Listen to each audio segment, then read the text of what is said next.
There are a couple of different kinds of music supervisors, and primarily before the mid-'80s, say, music supervisors, and this is really what my background is, music supervisors were kind of like, well, I'm sorry, let me give you a little history just for a second, which is that in the 70s, a lot of directors and producers were leaving the studios because the studios weren't interested in funding the kinds of movies that a lot of these people want to make.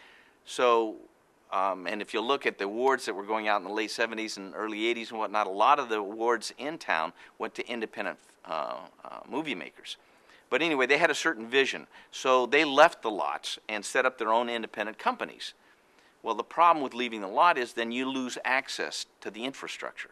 So now you have no music department, for instance.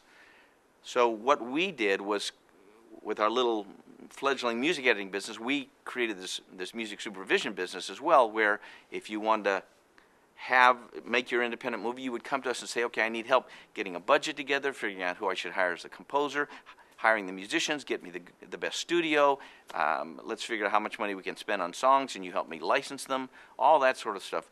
That's the music supervision part of it. It can be the administrative part. It can be just picking the songs, which is primarily what people think of as music supervisors today. It can be something that I really enjoyed specializing in, which is going on a set and supervising musical sequences that you see on the camera, like the Sister Act movies and What's Love Got to Do with It, and The Preacher's Wife and Leap of Faith, and these films that have a lot of visual musical activity.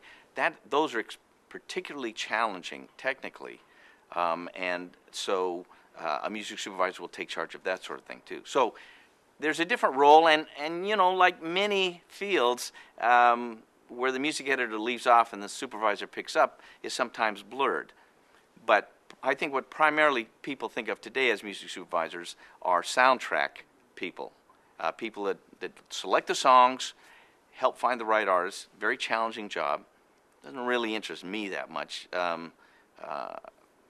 It's just not something that I'm crazy about. But there are people who are real good at it, and they're well connected with managers and artists and attorneys and everybody else that helps them get good deals for songs and movies.